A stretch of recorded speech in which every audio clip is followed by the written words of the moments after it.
Talk louder. Okay, sorry. I'm so excited to be here tonight to celebrate Andrea and Don's big day. First, I would like to take a moment to thank all of you for traveling near and far to be here. I have to say, I'm quite impressed that most of you were able to solve the wedding invitation math problem and arrive here at past 6:30.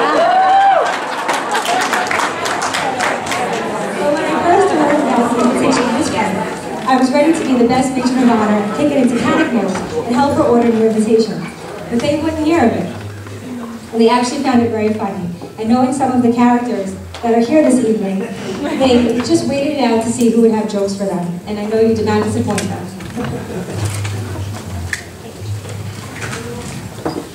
I think that's a great way for you guys to start your marriage. Find humor in situations when they don't always go as planned. Now, I know many of you know that Andrea and I are pretty inseparable. She truly is my best friend. She even tried to find a way to get me out of the speech this evening because she thought I'd be too nervous to do it. And here I am. We have an understanding of each other that goes way beyond words. So when Andrea came to my house one fine day last year in March, she was approaching me with a look on her face that I knew meant, I have to tell you something.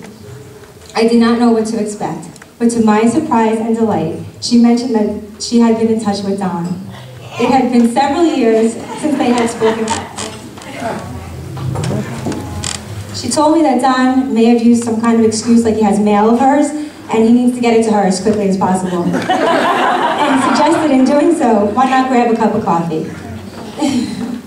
So that's exactly what they did. They exchanged important documents and had a cup of coffee. I could not have been happier that Don made this attempt to get in touch with my sister again. Now, Don, you might find this quite shocking, but Andrea can be pretty indecisive and sometimes an overthinker.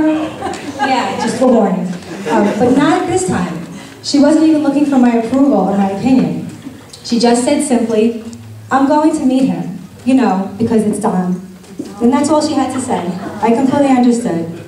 So a few days later, the two of them did decide to meet, and Andrea told me that she would text me to keep me posted on how their coffee was going.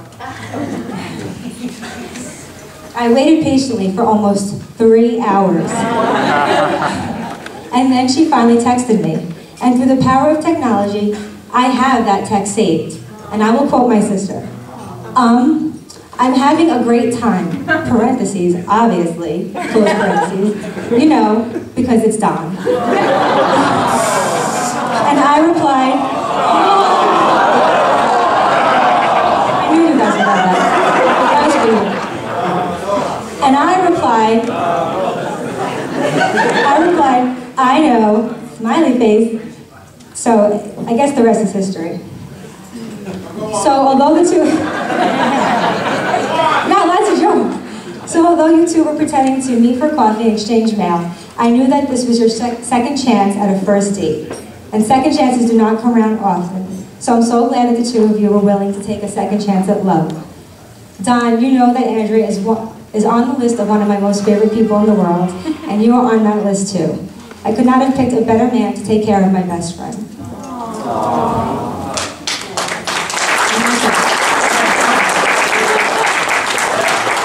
I'm so happy that the two of you figured out what you probably knew in your hearts all along, that you're so much better together. I have to give one more warning before I conclude my speech. Don, as your friend too, I tried to take some of the heat off of you during this wedding process, but I'll let you in on a secret that Andrea may have not shared with you. We played Where in the World is Andrea's Passport about 2 weeks ago. I don't know, I advised her not to tell you because I knew somehow we would find it. I had to call my husband Vincent to save the day. We managed to put it in our safe, Andrea and I, and had no recollection of doing so. Thank God my husband did. So my advice to you tonight is take care of my big sis, but also hang on to those passports because you might never leave Aruba. And if all of you would please raise your glasses and join me in a toast to Andrea and Don, I wish you love, health, and happiness until half past an eternity. That's awesome. Before I turn this mic over to Lee, I just have to share some information, and I don't want to trouble Don with this. But while I was trying to be the best matron of honor I could and arrived in Hastings early this morning, I got a ticket. So